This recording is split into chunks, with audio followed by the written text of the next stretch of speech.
I kan ikke gætte lidt, hvor vi sidder henne.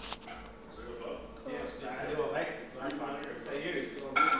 Jeg er Martin lige så unge. Ja, jeg er lige så unge. Skal vi prøve at gå ud og vise, hvor vi finder? Det var så godt, at jeg gerne vil betale for jeres frokost i dag. What? Har I købt noget? Nej, vi har ikke købt Nej, noget. ikke endnu. Vil I ikke spise? Jo, Så køb noget.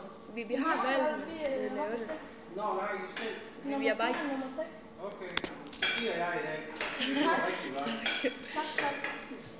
Super producer. Tak. Det skal vi blive ved med, fordi nu har jeg en fed tone. Og... Så det er meget fedt. Tak. Ja, det er god. Wow. Vi ses. Hej. Tak. Det var lige så. Det var lige. Prøv lige at se hvad han gav os. Wow. Og skal vi lige prøve at vise os, hvor vi befinder os?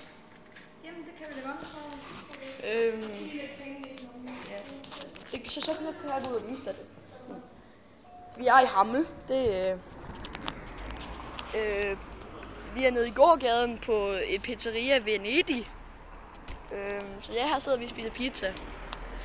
Det er et rigtig godt sted.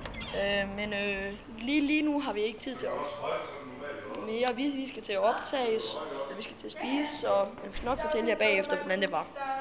Bye bye.